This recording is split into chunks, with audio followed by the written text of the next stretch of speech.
Welcome to the Scott Townsend Show, brought to you by Dietzo Man Productions. I think it's called Golf is Not a Game of Perfect. And the whole concept of the book is like, you know, even the greatest golfer on earth, like, you know, Tiger Woods, if you ask Tiger Woods, like during a round, like if you win a tournament, how many of the shots would you say were great shots? He might say like somewhere between like 5 and 6 per round. So if he plays 4 rounds and he hits 66 shots a round and 5 or 6 are great, then that means that there are a lot that aren't. Mm-hmm. So like our expectations are often very flawed on what we need to do to thrive and be great. We think that we like our expectations like say like there's no room for error here. You need to like nail everything across the board to be able to do a really great job here. And so then like we go in with these expectations that were completely flawed.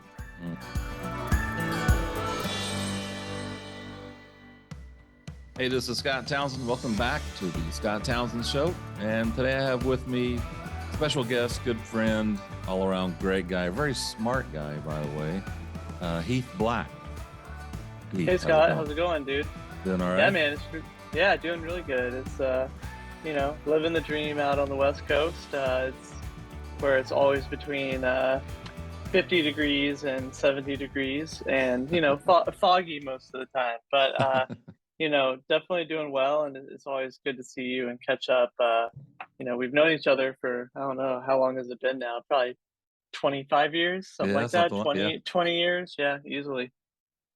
You're for those of you who don't know, for the small majority of the people out there in America that don't know Heath, he's the head of product at SignalFire, which is a VC firm there, and he's worked at he's been the senior product manager at Facebook, been at Chirpify, is it MZ?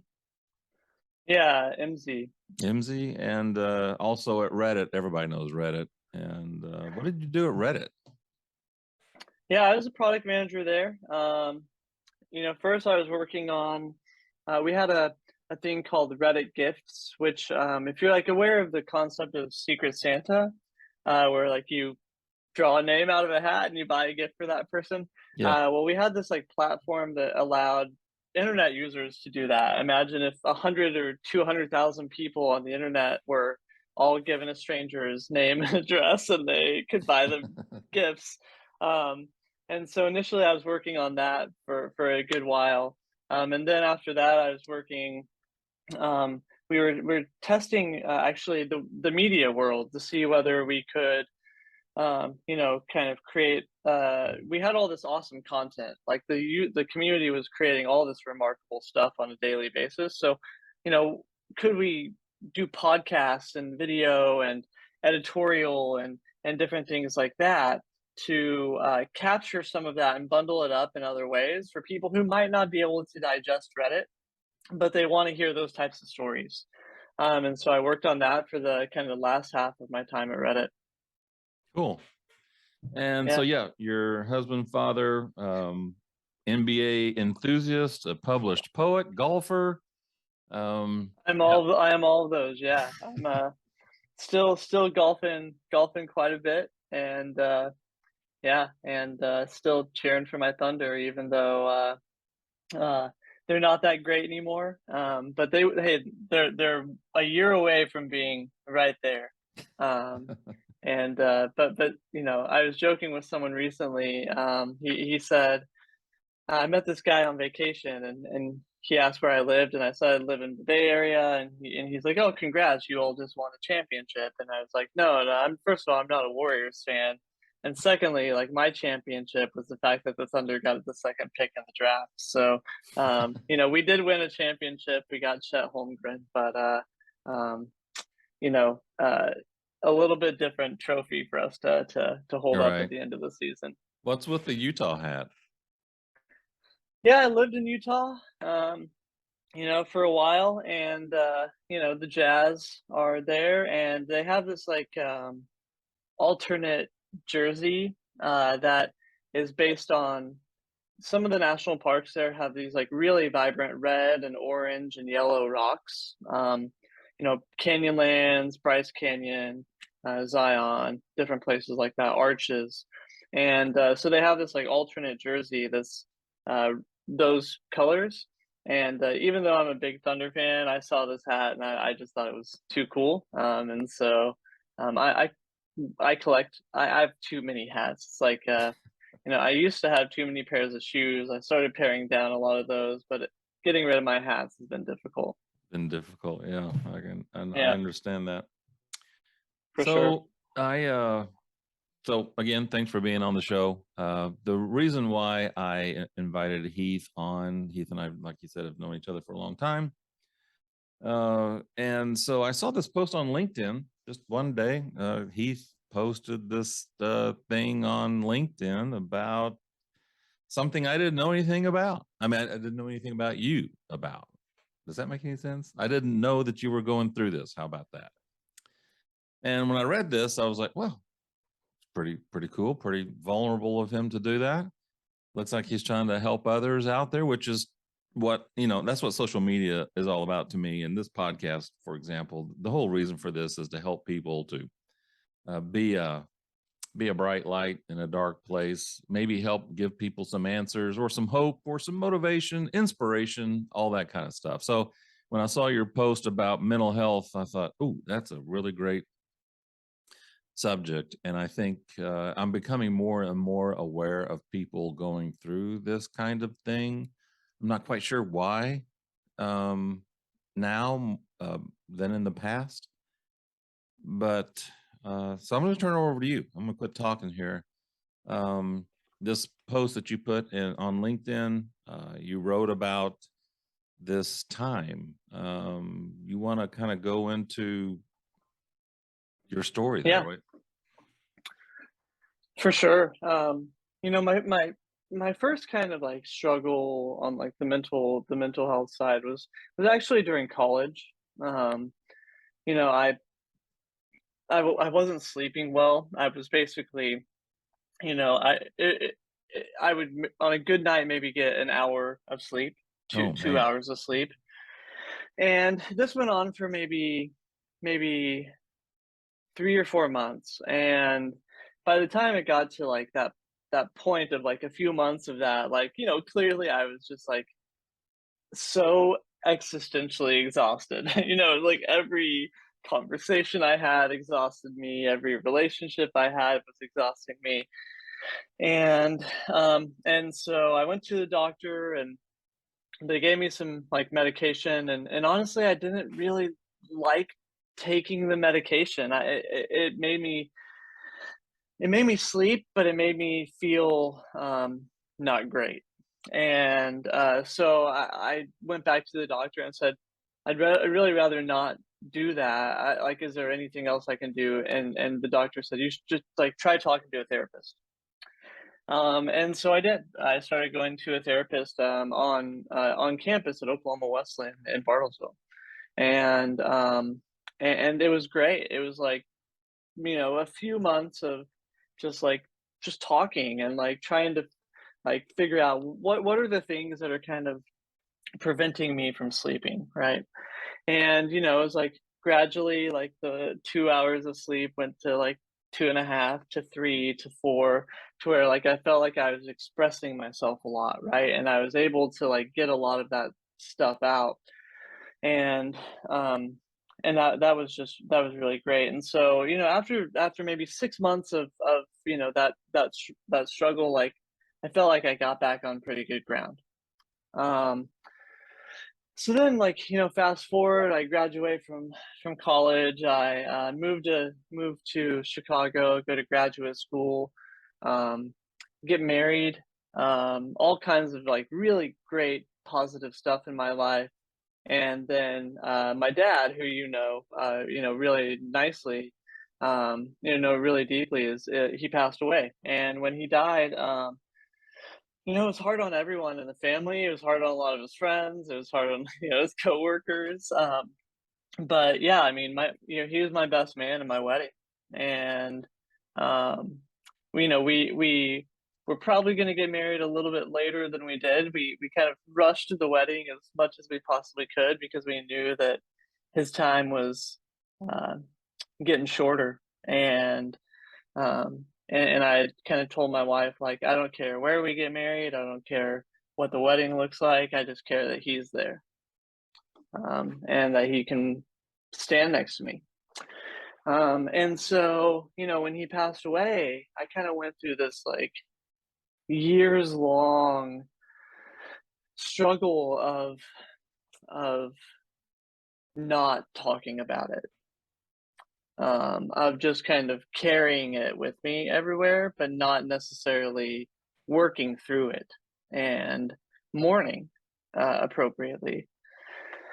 Um, then I have a kid. I get some really great jobs in there and different stuff like that. It's like all these things, like you would think that maybe they would maybe snap you out of it, but they didn't. They didn't snap me out of it. It was really, half a decade or a little bit more than probably half a decade of just kind of bottling it up.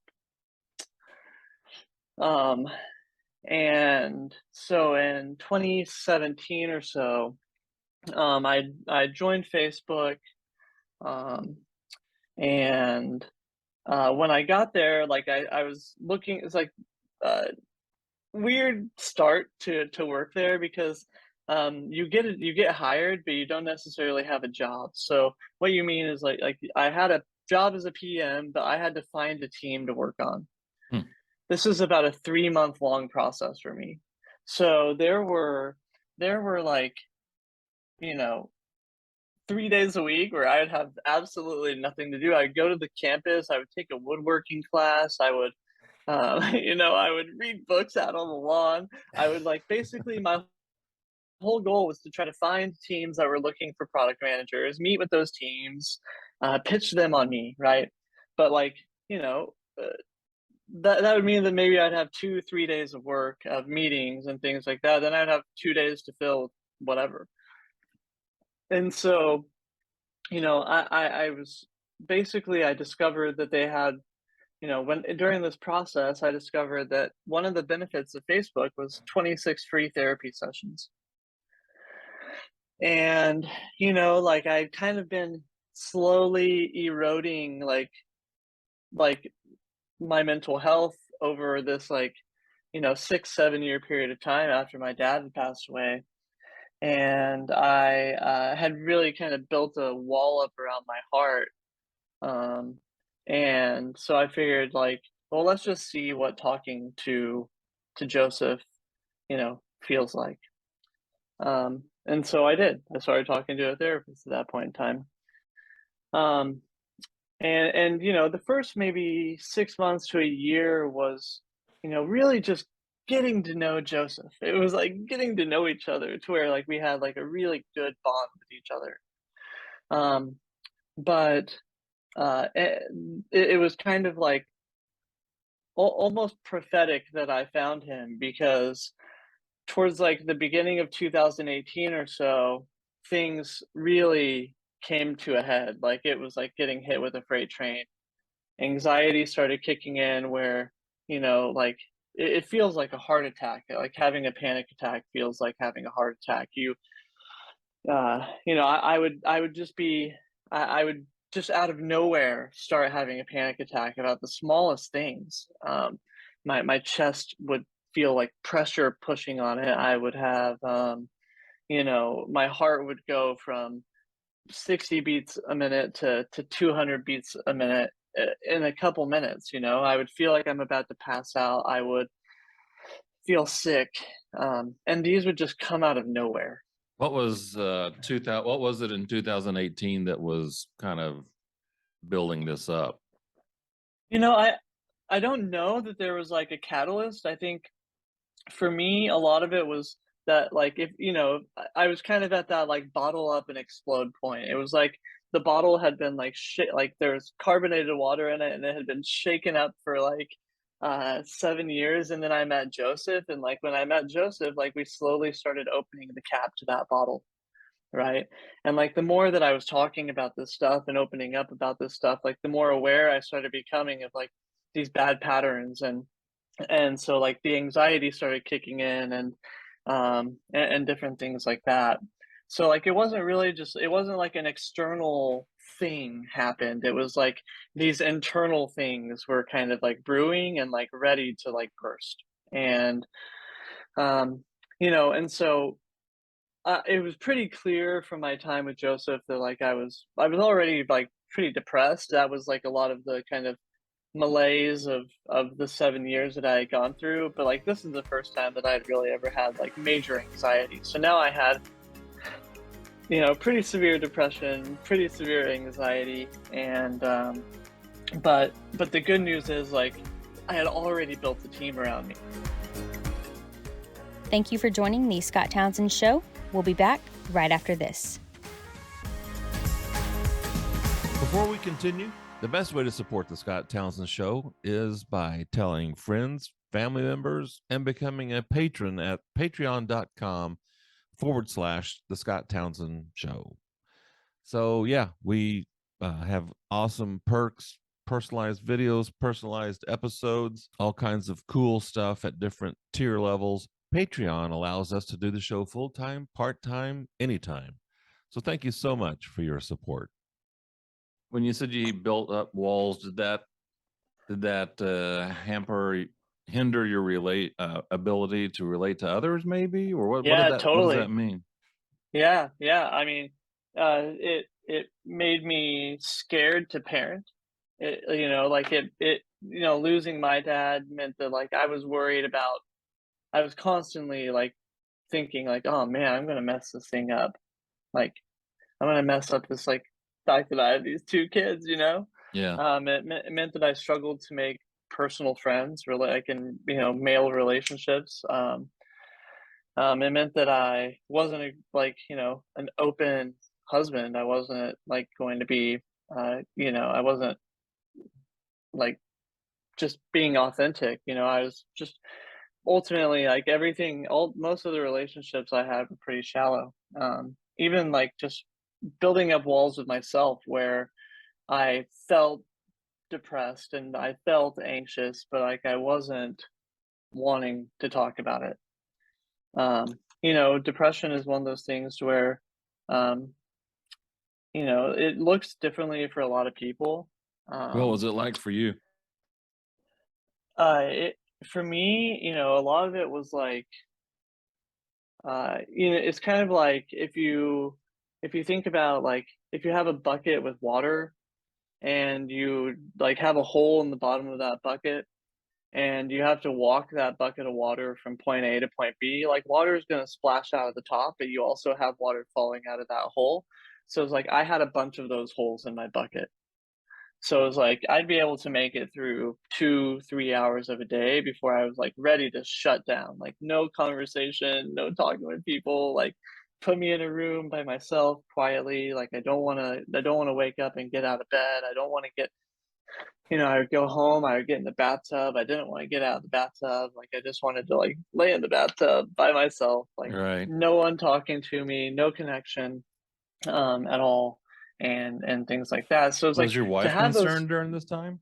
Oh, definitely, definitely. I mean, a lot of people were. I mean, my I had you know several people in my life that were definitely glad that I was talking with someone and Mhm. glad that and stuff like that. So after speaking with Joseph for a year and kind of hitting that really really low point and things like that, I also started seeing a psychiatrist. So I started working through these different cocktails of like what medication could help me sleep better, what medication could help me, um, you know, deal with the kind of depression that I was going through, what could help me during panic attacks, and then like simultaneously Joseph and I were figuring out what can I do behaviorally to try to prevent those things, right? Like what can I do if I know that a panic attack is coming on? Like how does breathing help?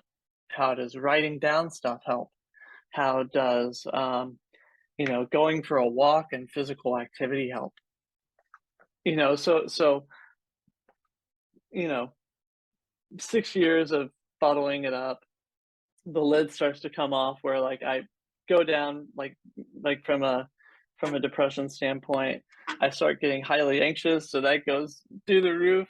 But fortunately I had someone helping me figure out what are the right behaviors, like what are the tools I need to put in my toolbox to carry with me to help battle this depression and anxiety. And then I also had a doctor helping me think through, are there other ways, like from a medication standpoint, that can help. And that was hard because that was like a very long trial and error period where you would try something and you would try it for 3 months and it wouldn't work, or it'd make you feel sick, or it'd make you sleep good, but it would make you lose your entire appetite. Like all these different things. So it was like we tried maybe 5 or 6 different depression medications before I ever found one that worked. And so that was brutal. It was just horrible. But basically by the end of that year, I gone from like lowest of lows to like working up through, to have the toolbox. And the depression didn't go away yet. The anxiety didn't go away yet, but I kind of established this team of people, and this kind of tool set to be able to help me work through it. And so really by kind of the middle of 2019, so if you think about it, like 2 years of basically talking to Joseph, a year of talking to a psychiatrist, is finally when I felt like I started kind of coming out of the other side of like the worst of the worst. Not wanting to get out of bed, not being able to sleep, that by itself is like pretty tough when you're Right. supposed to be a functioning adult. If you also add that like you don't want to connect with people and talk to people, and like your primary job is to be the dot connector, like Right. that's pretty tough. And then you take the like you're having these random bouts of anxiety, and that sometimes like the smallest thing on earth could lead you to having a panic attack. Like, well, I dealt with a pretty high stress job, and so like it was all pretty conflating to make life pretty tough for a couple of years. But without Joseph and without psychiatry, I would have, yeah, there's no way I would have been able to handle it. Did you ever tell yourself, or did anyone ever tell you, oh, you just need to get over it? No, fortunately. So that's because a lot of people didn't know. Right? It's like I'd been pretty good about building up like a pretty calm veneer. And I think I also benefit from living on the West Coast, where I think that there's a little bit more awareness about these type of things. So fortunately, no one did, but that is something people hear a lot. Is because it's not like depression and anxiety aren't like other diseases, right? Where like if you have another disease, like this person goes to the doctor and they get this medication. If they have cancer, like my dad, right? Like you could see that my dad had cancer. He was going bald from the Right. Chemotherapy. chemo, and he had burns from the radiation, and he had he went in every multiple times a week to get these treatments and different things like that. And so it's like a very visible like sickness, right? But in the case of like depression and anxiety, it's very invisible. It's something that like some people live with and never know that they live with it. They just feel like they don't like life. They don't like life as much, and they're tired a lot, right? Yeah. Or that they like are a little high strung, right? Or whatever. But so a lot of people definitely do hear that. And I think people here to get over it. Some people think that it's not those problems. And that's kind of why once I started going to Joseph and started seeing the psychiatrist and things like that, like I made a pretty like once I kind of like came out on the other side of this, kind of dark night of the soul.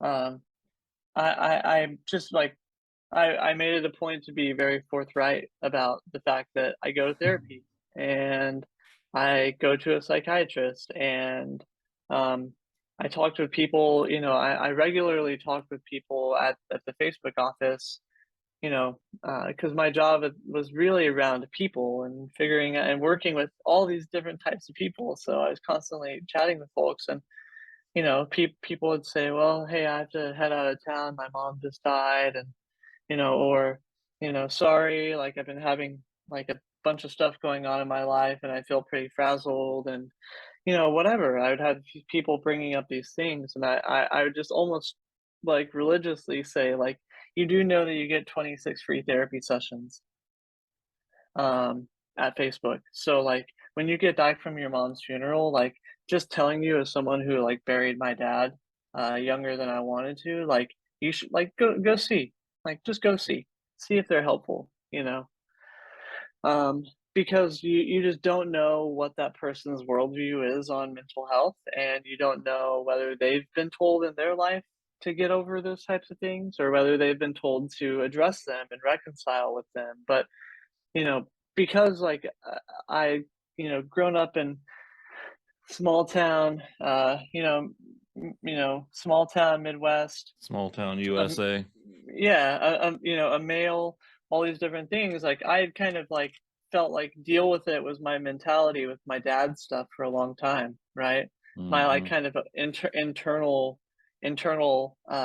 like message to myself was like, deal with it. You're going to get over it. It'll be fine. Like it'll like this is all going to end at some point. But instead, like I wasn't addressing and reconciling with what I was going through. Hmm.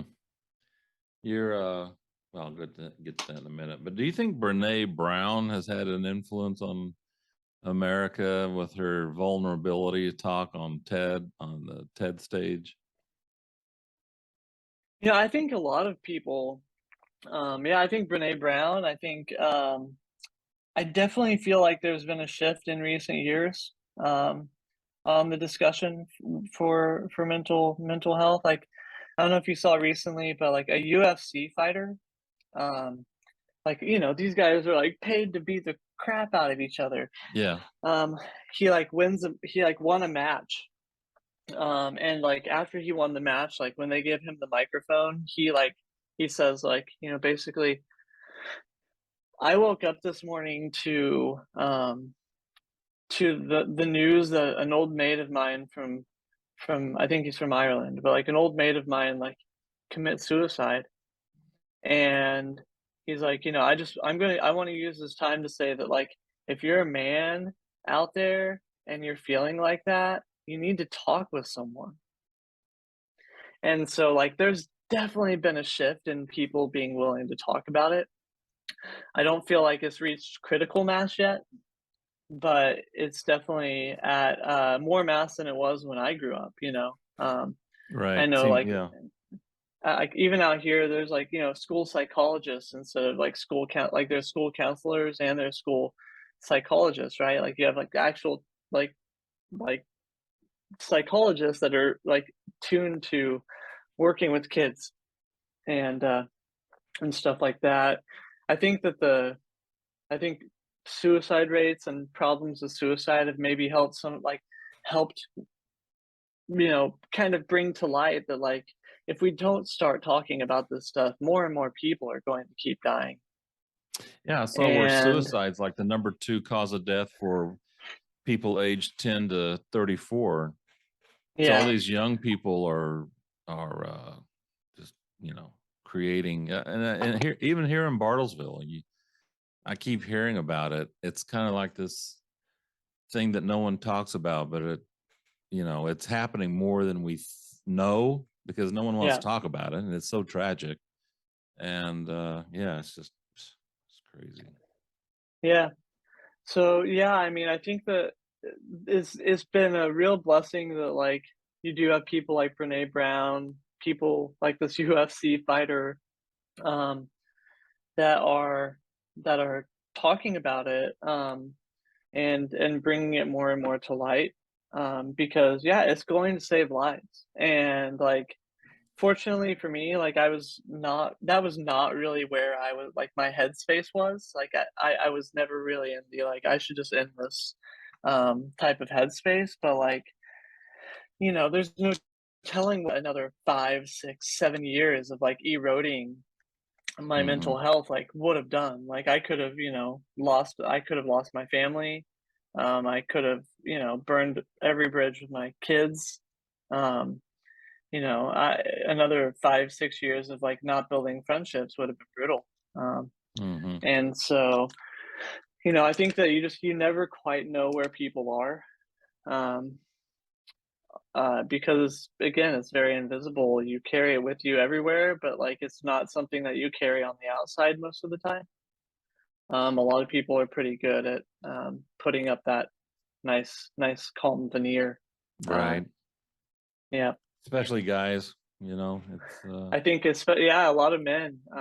It's like it's great after I you know, after I made my LinkedIn post kind of detailing some of this stuff. And you know, I had people from my past, like from every aspect of my past, from working in Chicago to living in Portland to people I went to high school or college with in Oklahoma, reach out to me and talk about it. Some people just wanted to talk about kind of their ongoing struggles. Some people wanted to say, you know, like my wife and I are struggling. Like, do you recommend going and talking to a therapist? And um, you know, I think that like when you talk about it and you make it normal to talk about it, um, like that's a pretty massive shift for people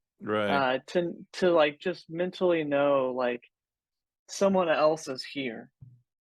And um and that someone else has like been through this and is like surviving this. And like now I'm in pretty good shape. I like I don't feel like I'm dealing with major depression at this point. You know, I'm sure I will again. It's not something that just like is going to disappear and probably never come back. Mm. And I don't feel like I'm dealing with major anxiety disorder anymore.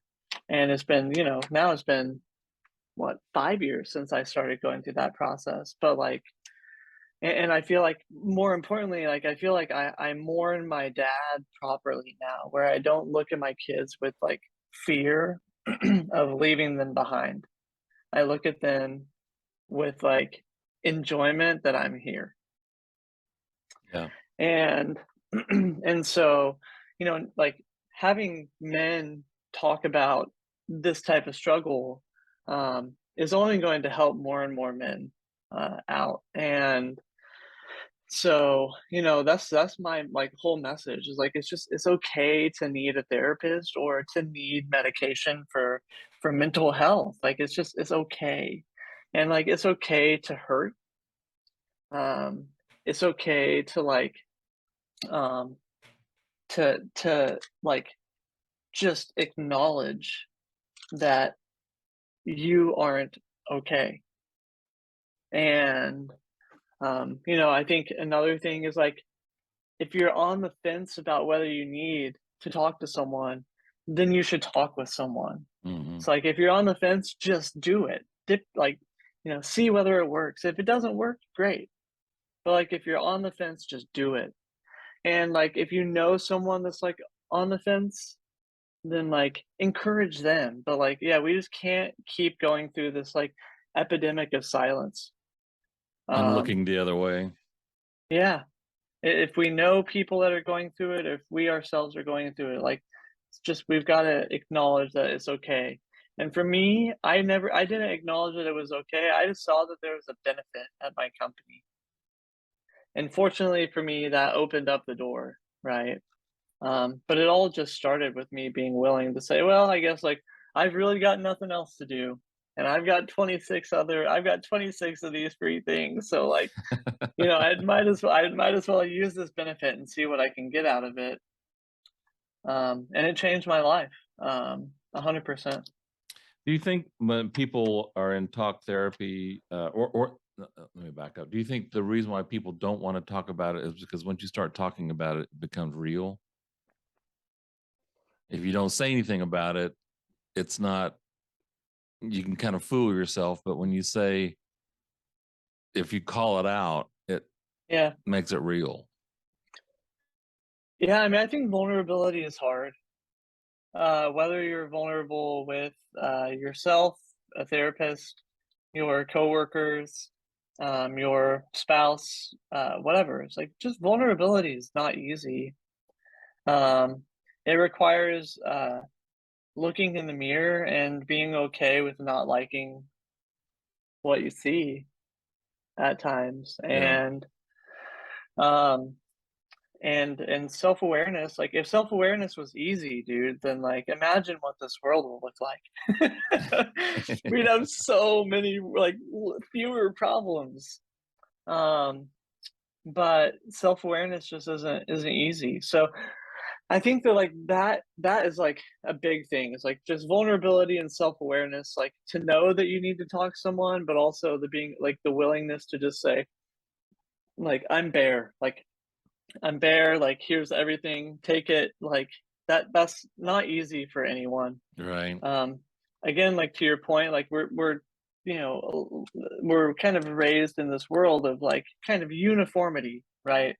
Where it's like everybody should try to, you go to school, you want to fit in school, you want to get as good a grades as you can, you want to move along the same cadence that everyone else is moving along in, and different things like that. But these types of struggles are very not uniform. Mm-hmm. And so I think that that's some of it. I think a lot of it's honestly just, I think access is a big problem. I think a lot of people want to, but a lot of medical insurance doesn't pay for access. Yeah. Um, and like, dude, the medical system is so complex and difficult for people that they won't go get their like annual checkup. Yeah. So like, why would you pay out of pocket to go talk to a therapist if you're like also not going to like go use your insurance, whatever you have, to go get a like simple checkup, right? So I mean, I think there's a lot of different things kind of like, that go into it. But I think ultimately, for me, like it was never these like raw emotional like sessions. It was never like these like lay on the couch, cry my eyes out Yeah. sessions with Joseph. Like it really felt like I was sitting across a coffee table with a friend, and he asked me good questions. And those questions, sometimes like I wouldn't even answer. Sometimes I would sit there and I would think about that question for the entire hour, and then I would leave. And it was like that was just so powerful to have someone that's just willing to ask you the questions that no one else is asking you. And to listen. Yeah. And it's like simple stuff like, I read like a sports psychology book, like a book on golf, like last year. And like as I was reading it, it was like, oh my gosh, this is just psychology. And but like a lot of the book was around like, I think it's called Golf is Not a Game of Perfect. And the whole concept of the book is like, even the greatest golfer on earth, like, Tiger Woods, if you ask Tiger Woods, like during a round, like if you win a tournament, how many of the shots would you say were great shots? He might say like somewhere between like 5 and 6 per round. So if he plays 4 rounds and he hits 66 shots a round and 5 or 6 are perfect, like are great, then that means that there are a lot that aren't. So like our expectations are often very flawed on what we need to do to thrive and be great. We think that we like our expectations like say like there's no room for error here. You need to like nail everything across the board to be able to do a really great job here. And so then like we go in with these expectations that were completely flawed. And so then what happens is like you hit a bad shot and you dwell on that bad shot. That shot doesn't matter anymore. Like, all that matters is this one shot that's in front of you, whatever the next shot is, right? And for me, that was like all Joseph and I were working on. It was, it was 5 years of us just like resetting expectations for like what really is needed to thrive, for giving me tools to like work through the difficulties so that when I do make a mistake, I can breathe properly. I can figure out how do I unwind to be able to go to sleep properly, so that I don't like let that swirl in my head and like ruin the next shot, whatever that Right. next shot might be for me. And so I think that it's also like going to therapy sounds like this thing where you're like, it's going to be this like raw emotional thing. And maybe for some people it is. Like, I know people that like they go and it's a cry fest for them, but that helps them. If you like are in the right environment, if that helps you, then like embrace that. But for me, it wasn't that. It was just like having a friend willing to ask me questions, willing to help me reframe my expectations of myself and how I face the things that are in front of me. And if like, if these were golf lessons, I would have no problem with that person doing it. So why do I have a problem with that person doing that for my life, right? My life is far bigger than my golf game. But like, yeah, why am I okay with my golf coach telling me how to reframe that bad shot to get better at my next shot? But I'm not okay with my life coach teaching me how to reframe those mistakes or errors or bumps in the road to readjust my expectations. Well, I'm up against the clock here. It's been a good conversation. I really appreciate you opening up and kind of diving in a little deeper on this this article. You can find Heath's article on LinkedIn. I'll put a link to it in the show notes. If anybody listening, watching this has any questions, or if they want to reach out to somebody, where do people go to get further help? So I'd say look for mental health hotline, suicide hotline, talk to your doctor, look at your insurer, and then check out findtreatment.gov. Those should get you started. But there's really, fortunately, a lot more resources out there now than there were 10 years ago. Yeah, true. All right, Heath. Well, I know you got a big day ahead of you. I really appreciate you taking time out of your day to visit with us and share your story and just catch up. Yeah, it's great to see you, Scott. Really, thanks for the time, man. So for Heath Black, this is Scott Townsend. Thanks for watching and listening to the Scott Townsend Show. Have a great day, and we'll talk to you later.